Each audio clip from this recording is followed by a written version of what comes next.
We are live from Oceano Studios. Happy 2026, everybody. I just wanted to come on live and announce that Oceano Studios and Friends made YouTube partner. Yes, did you hear that? R2 and Yoda are very happy about it. We did it in 3 months.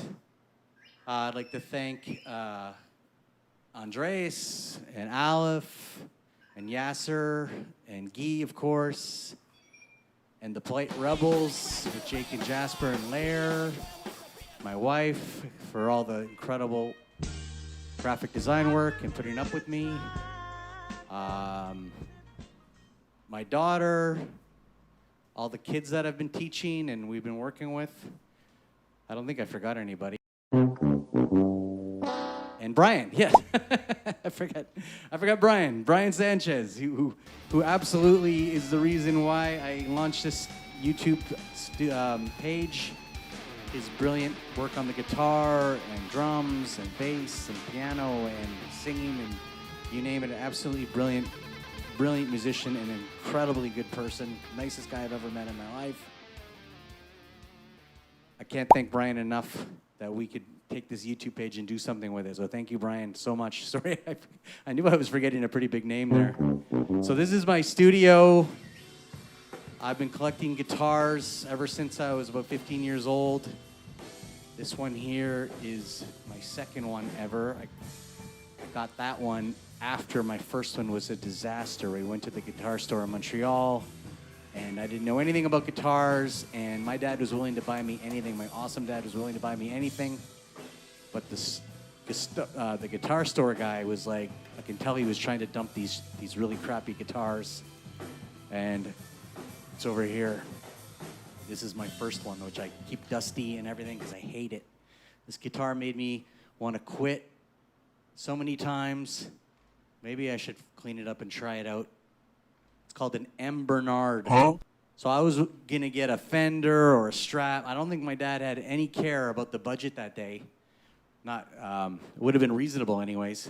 And this store guy saw a sucker come in. My buddy came in and played a few riffs for me. He knew what he was doing a little bit, and he's like, I don't know, it sounds good.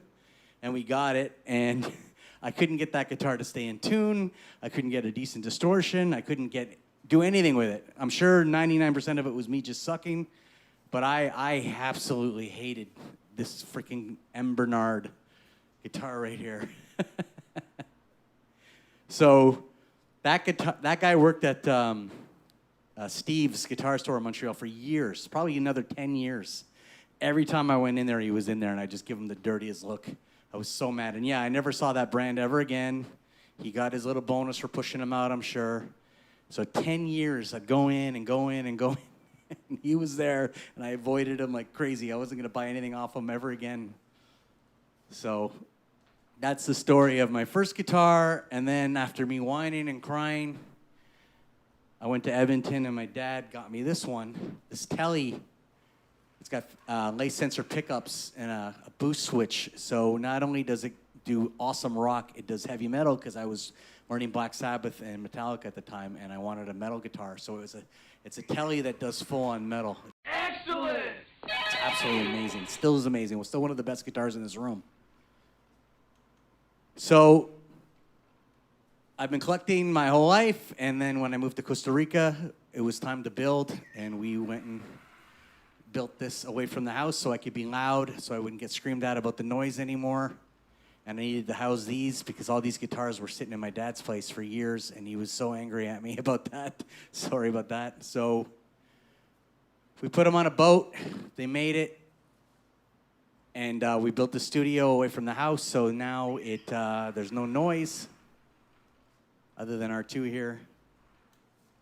And we've been going ever since with lessons and music challenges and jams and recording bands and having some pretty famous people in here. We had Kelly Slater in here, who's the world's greatest surfer of all time. He jammed all night. He had an incredible voice. He was great. Ozzie Ahlers from Grateful Dead, Jerry Garcia band of Van Morrison fame, moved near me, and during COVID he was here for the entire year, just jamming every single day. He made COVID such a pleasant experience for me anyways, seeing this absolute legend who used to play with Jimi Hendrix playing the piano in front of me. And I got in front of him on the guitar once, and that was scared me out of my mind because he's jammed with Jimi Hendrix, and then suddenly this guy's jamming with me. And even in his later years of age, he still played just as brilliantly as ever. It was just such an honor to meet him and play with him. And he even made a commercial for this studio for me. And a vibe, capital V, that really touches me and brings out my creativity. So this is the studio, guys. We got some pretty cool gear in here. So over the years, I collected all these pedals. I got every pedal you could think of, and don't need them anymore because I'm full digital. Digital is definitely the way to go now. It's ready. And I have this Axe FX3, which is the most incredible thing I've ever used in my life, and I don't need any more anytime soon because it does absolutely everything. All my pedals, all my guitar amp sounds, wah pedals, you name it. And I have the Kemper, which is the like the Coke and Pepsi to the Axe FX3. I think the Axe FX3 is much better, but the Kemper's good enough. I do a lot of my bass stuff out of there. And even the Axe FX2, which I still have, is awesome. And then I run it out of this these dual Apogee ensembles. Get 2 of them in sync, so we get 24 input outputs. And the cabs are a Mesa Simulclass 290. I get 2 4x12 bass cabs and 2 4x12 guitar cabs. And I run my guitars out of all 4. The Simulclass 290 is what Metallica used to do all their albums in the 90s. Yeah! I have this Mesa triple rectifier, which is a giant paperweight. I don't need it. It's in the Axe FX3. So I'm a bit of a Star Wars fan, so I have a lot of collector stuff in here. Hey, R2, go on patrol. Hey, R2. Hey, R2. Hey, R2. When R2 gets bad, you get it. Don't run from me. Go on patrol. My security. Pretty good. Patrolling around.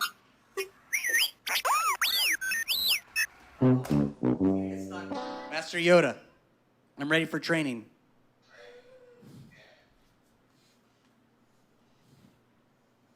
Oh, I was hoping you'd teach me guitar, but uh-oh. Don't hurt my guitar. Don't hurt my guitar.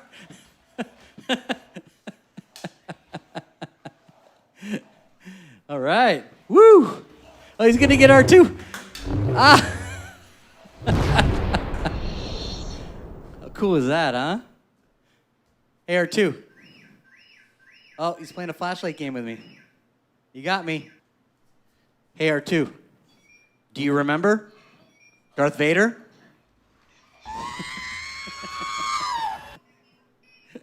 You remember Darth Vader now. Hey, R2. Hey, R2. Hey, R2. Do you remember? Yes. Do you remember? Luke Skywalker? No? Okay. All right. Let me get back to the tour here. Okay, so this is sort of the Gibson side of my room. You got a Gibson Explorer down there, and then 3 traditional Gibsons, and the Zakk Wylde, Bullseye, Gibson, Les Paul, and the Tom Schultz of Boston. His exact replica guitar that he stripped down and then rewired because he's a space engineer. Unbelievable guitar. And then this is Alex Lifeson's of Rush guitar, Les Paul, that has a Floyd Rose on it, locking system, which is very rare. This is a Schecter guitar, not in the Gibson family, but it looks cool there. Tom DeLonge, my favorite guy, right here. There's Tom right there. Where's this Tom? Shit. This one. Sorry. It's Travis, Tom. This is Tom. Yeah, he doesn't have that hair. Sorry about that. This is Tom DeLonge here. That's his guitar there signed. That's his Bullseye Gibson. I I have his powder blue Strat in the house. It's my practice guitar. That's him signed up there on the wall. Yoda's still going bonkers with the lightsaber. And yeah, of course, this is Mark Hoppus, Travis Barker, Tom DeLonge, Blink. Definitely in my top 3 bands with The Police. Love Sting, obviously. Sting, this whole room is dedicated to Sting. That's annoying. So this is my Fender side. I got my Johnny Marr Fender Jaguar there, and my David Gilmour of Pink Floyd, Johnny Marr of the Smiths, obviously. These guys. All right, guys, I'm trying to do a live stream here. Jesus Christ. Now, Yoda's playing the guitar. How cool is that? All right, I gotta turn you off, R2. You're too annoying. Oh, here's... Hard for R2 to forget Darth Vader, because here's Darth Vader right here. Darth Vader was right next to him this whole time.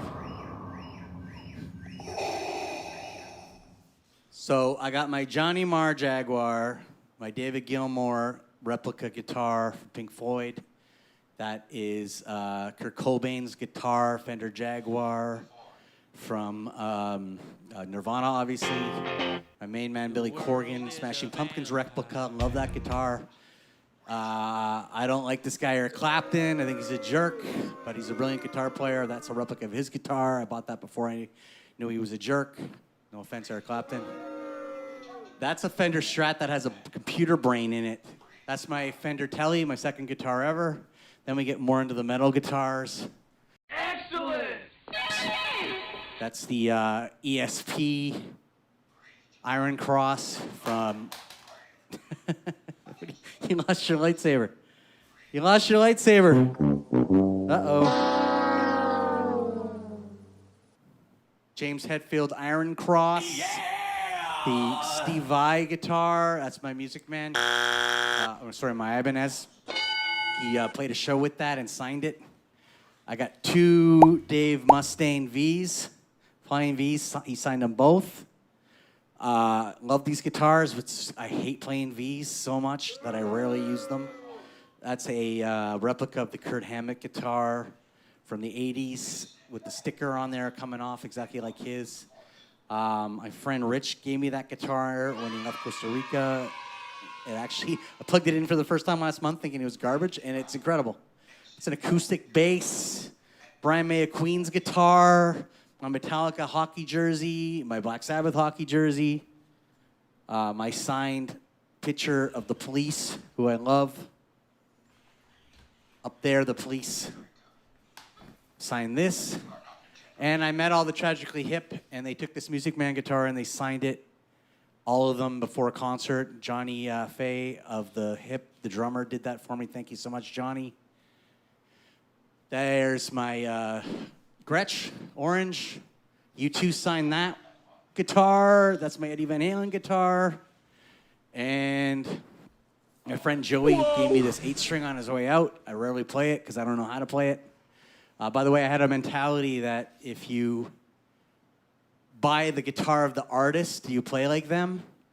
I took about 60 guitars before I realized that's not true. That's total BS. Because this is the Angus guitar with the lightning bolts. I was searching for that for years and years and years. It finally came out. There's not many of these in the world. This is a replica of his, and I don't play anything as well as Angus does. So after I got the guitar, I stopped collecting. I'm like, okay, I'm done. It doesn't work. I can't buy greatness. You got to work at it and be born with it. This is Angus's other guitar, which has a whammy bar, and it was kind of weird. That's a Yamaha acoustic. That's awesome. That's a one-of-a-kind prototype Taylor. This is maybe my favorite guitar in a room. Andy Summers Tele, an exact replica, fake beat up, but it looks so real. Andy Summers is an idol of mine. A big reason why I play guitar. Thank you, Andy Summers. And I got a Paul Reed Smith Custom 24. This is probably the favorite guitar of the studio when musicians come here. It does everything, every style. It's beautiful. It plays well. I got a mini Taylor. I got a 5-string bass that is absolutely unbelievable. This is another hammock guitar that I actually use more than any other because it doesn't go out of tune and that's perfect tone. I got a Godin over here. I got a Fernandez guitar that does the U2 harmonics and sustain. That's why I have that one, and this one plays incredible. I got John Petrucci, a Dream Theater's Music Man guitar. That's an ESP Eclipse. I got my travel guitar over there. I got my guitar M. Bernard that I hate, and another Fernandez that has the sustainers on it. And this piano is a Yamaha Clavinova. It is absolutely unbelievable. It's probably the coolest thing in this room. So that's it for now. I'm going to go over all these guitars in detail with Bryan. We're going to have challenges with them. We're going to compare, do all kinds of cool stuff. We get the Bad Bunny challenge coming up where Bryan and this guy Andrés, who's just an absolutely brilliant drummer, are going to remake a Bad Bunny song because he's going to be playing the Super Bowl February 8th. We're going to film that next week and have it out the week after. My good friend Guy is going to be filming it and editing it. Thank you, Guy. I'm also a huge a huge Ozzie Osbourne fan. I met him several times on a Sabbath tour back in 2014. He signed this to me over here. I gotta get that framed. I met the Smashing Pumpkins. I have that signed by them. I met Weezer. I got that signed by them. I'm a huge Weezer fan too. I got this band, Polite Rebels. It's two brothers, Jake and Jasper, who I think are gonna be future rock stars. They're true punk at its core, not pop punk, old school, hardcore punk. Both of them are phenomenal. Jake on the guitar, plays a million miles an hour and has an absolutely epic voice. And Jasper, his little brother, who's only 13, drums faster than I've ever seen. So Tom DeLonge, if you're listening, I think you'd love these guys. They're everything that you loved when you were a teenager. So come to Costa Rica and check it out, all right? Thank you again. We're really proud to be YouTube partners, and we hope you come see our channel in the future because we have a lot of cool shows coming out, live streams, membership coming on with lessons, and just a lot of jams. Some really freaking cool jams are going to happen in here. All right, take care. Thank you from Oceano Studios. We are no longer live.